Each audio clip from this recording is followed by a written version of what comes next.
You've probably heard it all before. You need to sleep for 8 hours. You need to get 25 minutes of sunlight. You need to exercise every single day, even if it's not weightlifting. You need to let your body recover. You need to eat well. You need to sleep well. You need to do all of these things to increase your testosterone.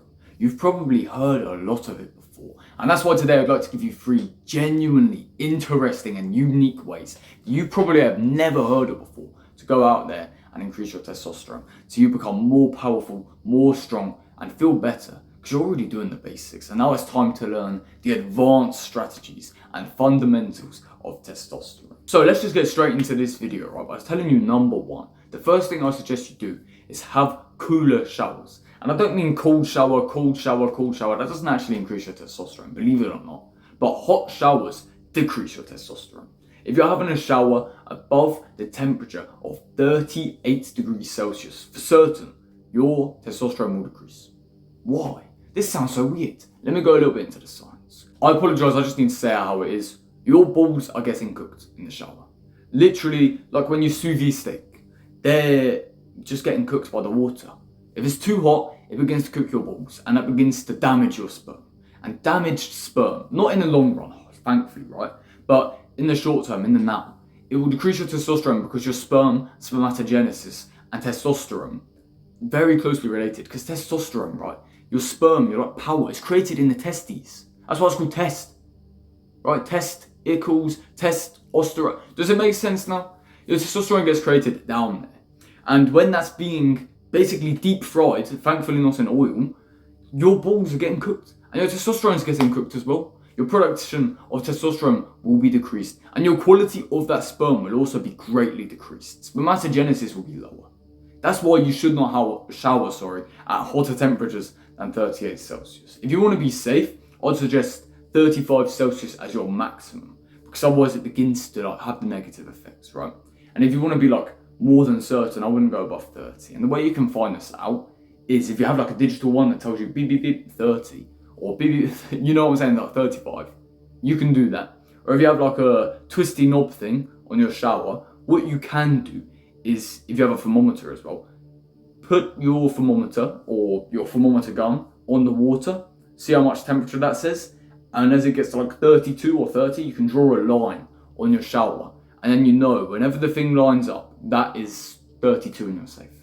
Anything behind that, you're still safe.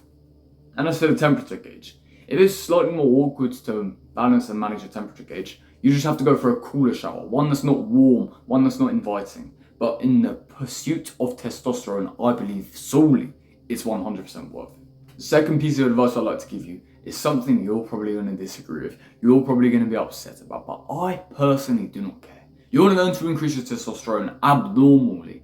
This is how. Eat less meals. Don't eat less food, just eat less meals. Either you can cut out breakfast, lunch, or dinner. And instead of having 3 meals every single day and snacks in between, you're going to learn to have 2 meals every day. And instead of snacking in between, you're not going to snack.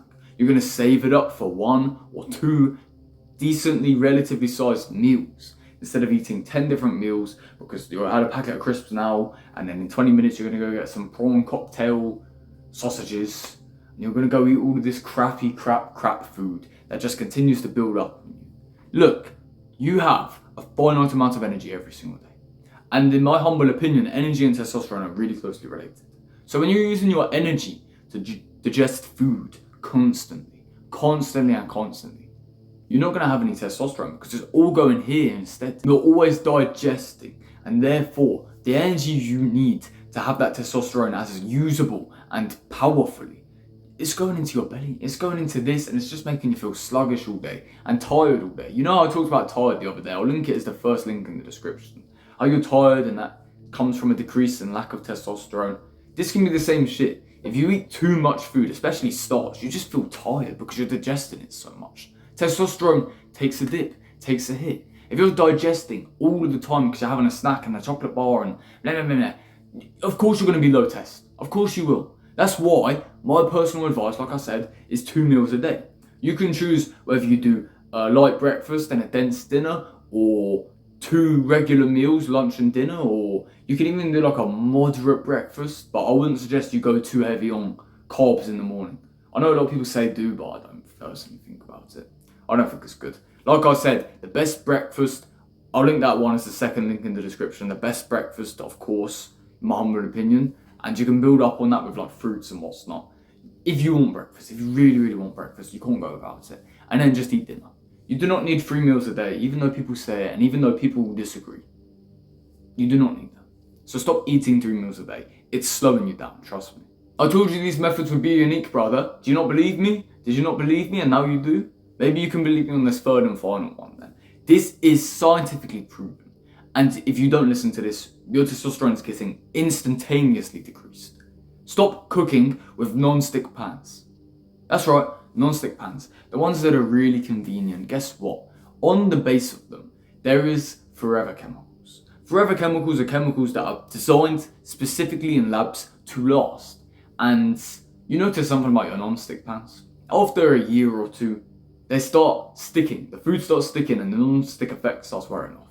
That's because the Teflon, which is the material, or not the material as such, but the chemical concoction that's keeping shit from sticking, begins to wear off because you've been rubbing it accidentally every time you're cooking it and it's going into your food and you're eating the forever chemicals.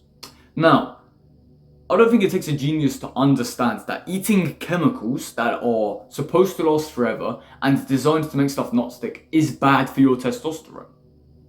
Because you don't see it in your food, you just eat it, which means it's micro, and therefore it's probably small enough to go into the endocrine system as well, which is the system that flows around your body and manages your hormones, manages how healthy your body actually is. It's a really complex system that works expertly. And imagine if there's now forever chemicals just going around it. I'm not saying they'll go around forever. I'm saying they'll probably just have a negative effect. For the time being, maybe 2 months, maybe 4 months. We don't know. Nobody knows, sadly. It'd be a horrible study to conduct as well. You're going to eat Teflon and we're going to see how long it takes. And therefore they don't do it. We don't know how long it lasts. All we know is there is definitely Teflon coming out and going into your food. I'm talking about things scraping out as a bonus one. For those of you who have watched all the way until the end, take this as like a secret section, the fourth and final abnormal part. Hopefully this will be normalized in the near future. Stop using plastic chopping boards. Plastic chopping boards, do I need an explanation? They're these stupid chopping boards that are like semi-flimsy. Yeah, they're hard, yeah, they're solid, but they're sort of flimsy. Have you ever put your knife into it and then realised you can get a whole chunk of plastic out? Yeah, that's because if you start cutting it, you can get a shit ton of plastic out. Or in other words, more basic terms, very simply, every time you're chopping shit on it, the shit's going into your pan. You're cooking it and you're eating it. And believe it or not, microplastics, which are the things not only that you're ingesting secretly behind microscopes, so you can't even see them, but also in big chunks, they're going into your body and acting as estrogen. And as you could imagine, estrogen and testosterone don't get along very well because one of them is more like the female reproductive hormone, one of them is more so the male productive hormone. So it sort of just fucks with your testosterone levels and brings them down. So if you can take all 4 pieces of these advice, I guarantee you your testosterone increases substantially. And the best part is, I didn't even talk about how you need more sleep for sleep efficiency and more sunlight for more testosterone. I talked about the abnormal things and you thought it wouldn't be abnormal, man. Of course it was. You just have to trust the process. You have to trust in me, especially with these videos. I know a lot about testosterone. Perhaps you may think I'm wrong about 1 or 2 of these things, and perhaps studies 35 years down the line will say, actually, he was wrong. However, a lot of the studies nowadays tell you breakfast is the best meal of the day, and I'll tell you now it's not. So you need to pick and choose what you listen to. If you don't want to listen to all of these, at least listen to a few of them that are going to genuinely change your life for the best. And most importantly, take as much action as possible. Keep learning about this thing and I guarantee you, you'll become stronger and stronger and better and higher testosterone. Take care.